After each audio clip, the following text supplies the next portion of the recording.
안녕하세요. 부자 오빠입니다. 주말인데 또 주식 생각하느냐고 스트레스 받고 계신 건 아니죠? 저는 그냥 밖에 나가서 신나게 놀고 왔습니다. 아마 우리 구독자님들 중에는 삼성전자 투자자분들이 거의 대다수이실 텐데 요즘에 솔직히 많이 답답하시죠? 저도 사람인지라 좀 답답하기도 하고 때로는 짜증도 납니다. 왜냐하면 일단은 제가 삼성전자에 가장 높은 비중으로 투자를 하고 있으니까 1차적으로 주식에서 돈을 못 벌고요. 2차적으로 유튜브 수익도 덜 나옵니다.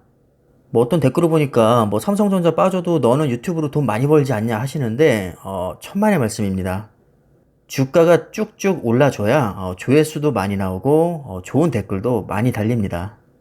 저도 지금 이제 주가가 조정받는 바람에 알게 모르게 피해를 많이 보고 있는 사람 중에 하나입니다. 그리고 아무래도 주가가 못 오르면 이 유튜브의 특성상 악플이 많이 달릴 수밖에 없습니다. 충분히 그 마음을 이해하지만 저도 사람이기 때문에 당연히 악플이 달리면 기분이 좋지 않겠죠. 그래서 삼성전자 주가가 빠지면 일단 제가 주식으로 돈을 못 벌고 유튜브 수익도 덜 나오고 악플도 많이 달리고 저 역시 굉장히 큰 피해를 보고 있다는 점, 이거 하나만은 좀 알아주셨으면 합니다. 뭐 삼성전자 폭락해도 너는 유튜브로 떼돈 벌지 않냐 라고 생각하시는 분들이 의외로 좀 계신 것 같은데 전혀 그렇지 않습니다. 저도 정말 누구 못지않게 삼성전자 주가가 좀 떡상하기를 간절히 바라는 사람 중에 한 명입니다.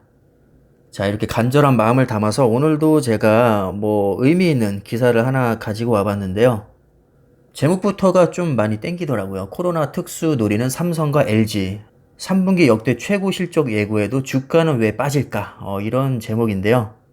딱 지금 제 심정을 대변하고 있는 것 같습니다. 일단 이 기사에서는 두 가지를 언급하고 있는데 반도체 업황 악화와 금리 상승 우려 영향입니다.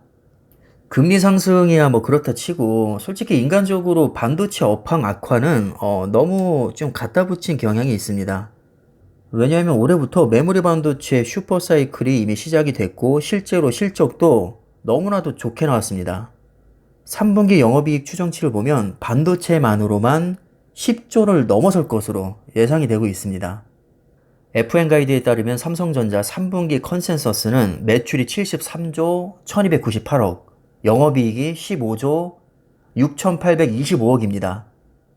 그리고 방금 말씀드렸다시피 이 15조 6천억 중에서 10조가 반도체에서만 영업이익이 발생했습니다.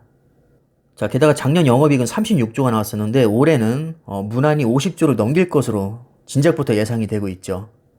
1, 2분기에 비해서 3, 4분기에는 실적이 훨씬 더 좋게 나온다는 뜻입니다. 지금 상황이 이렇게나 좋은데도 반도체 업황 악화로 주가가 빠지고 있다. 글쎄요, 납득하기가 쉽지 않죠. 왜냐면 주가 흐름을 보면 1월에 최고점 찍고 나서 지금까지 거의 8개월 동안을 곤두박질 치고 있습니다. 통상 주가가 6개월에서 1년 정도 선반영되는 것을 감안하면 3분기 실적이 그렇게 좋게 나왔는데도 왜 주가가 이렇게 빠졌을까요? 납득하기가 쉽지 않습니다.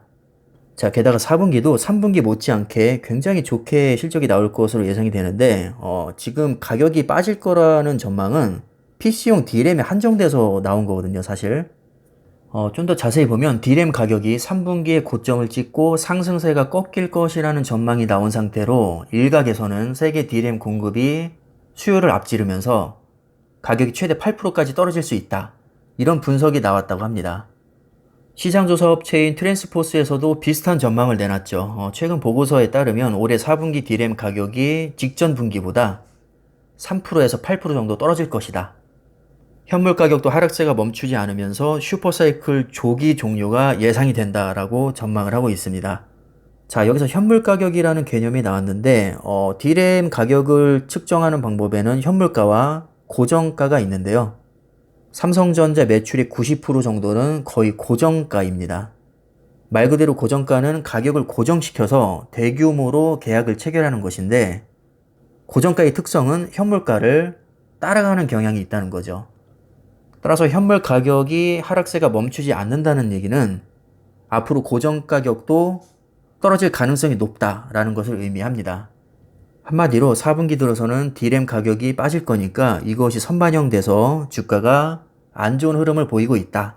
이 정도로 분석을 했다고 보시면 됩니다.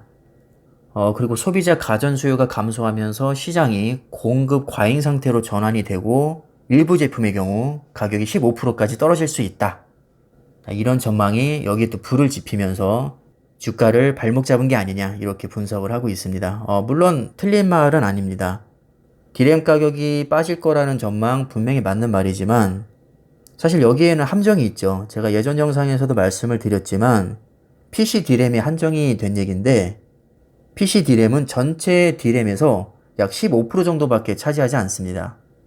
자, 게다가 PC 디램 가격이 빠지는 원인이 디램 자체 시장이 위축돼서가 아니라 DDR5 출시, 즉 신제품 출시를 앞두고 일시적으로 나타나는 현상이기 때문에 이거를 악재라고 보기에는 좀 무리가 있죠. 사실 조금만 더 길게 보면 오히려 호재일 수 있습니다. 왜냐면 통상적으로 DDR 메모리 세대가 바뀔 때마다 가격이 굉장히 뛰게 되거든요. 뭐 아직 확정된 건 아니지만 일부 언론에서는 DDR5 램 가격이 DDR4에 비해서 약 30% 정도 높게 책정이 될 것이다 라고 전망을 하고 있습니다. 그래서 따지고 보면 그렇게 큰 악재라고 볼 수는 없지만 이제 입장 바꿔서 생각을 해봤을 때 제가 전문가라도 주가가 빠지면 뭔가 이유를 갖다 붙여야 되는데 사실 그럴듯하게 갖다 붙일 만한 게 뭐 딱히 없습니다. 왜냐면 실적이 너무 좋게 나왔거든요. 그래서 그나마 머리 쥐어 짜내서 생각한 게 D램 가격이 이제 4분기 들어서 하락할 것이다. 이게 아닌가. 저는 개인적으로 그렇게 생각을 합니다. 아마 제가 전문가였어도 그렇게 둘러댔을 것 같긴 합니다. 명색이 전문가인데 주가가 왜 빠지는지 나도 모르겠다라고 말을 할 수는 없으니까요. 자, 그리고 두 번째는 미국 연준이 본격적으로 긴축에 돌입할 것이다. 이건 테이퍼링을 의미하는 건데 자산 매입을 축소함으로써 유동성을 걷어들이겠다는 뜻이죠. 그 다음에 금리 인상 수순으로 가는 건데 상식적으로 생각을 해봤을 때 금리가 인상되면 이자 부담이 커지기 때문에 대규모 투자를 해야 되는 반도체 업계의 경우는 그 타격이 클 수밖에 없습니다. 여러분들 느끼셨는지 모르겠지만 최근 3대 지수에 비해서 필라델피아 반도체가 유독 많이 빠졌죠. 그래서 금리가 인상되면 모든 기업이 뭐 좋을 건 없지만 특히나 대규모 투자가 이루어져야 되는 반도체 그리고 빅테크 기업들 이런 기업들의 자금 조달 비용이 늘어나기 때문에 주가도 어느 정도 빠질 수밖에 없다고 봅니다.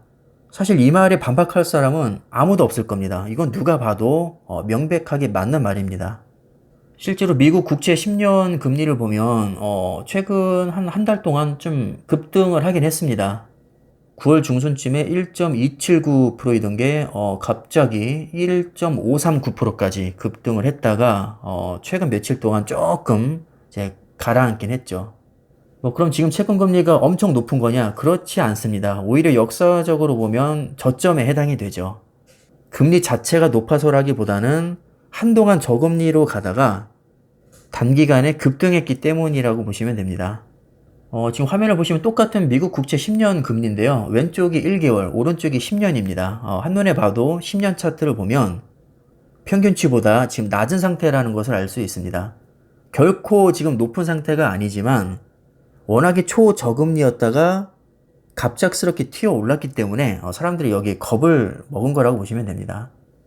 뭐 테이퍼링이야 시간 문제일 뿐이지 어차피 올해 말이나 아무리 늦어도 내년 초에는 이제 시행이 될 것으로 예상이 되고요. 금리 인상도 연이어서 아마 진행이 될 겁니다. 그렇게 되면 아무래도 투자 심리가 위축이 될 테니까 이 우려감으로 인해서 주가가 안 좋은 흐름을 보이고 있다. 이렇게 이제 분석을 한 것 같습니다. 자, 이렇게 두 가지로 한번 나눠서 살펴봤는데요. 일단은 첫 번째, 이제 반도체 가격이 빠질 것이기 때문에 주가가 좀 흐름이 안 좋다라는 의견에는, 전 솔직히 동의하지는 않습니다. 그리고 두 번째, 금리 인상으로 인한 우려감이 작용했다. 여기에는 100% 공감합니다. 사실 이거 두 개 뿐이겠습니까? 갖다 붙이면 500가지, 1000가지도 갖다 붙일 수 있을 텐데, 일단 기사에서 언급한 거는 두 가지니까, 이 부분에 대해서 간단하게 한번 정리를 해봤습니다. 여러분들 참고가 되셨으면 하고요. 영상 이쯤에서 마무리하겠습니다. 감사합니다.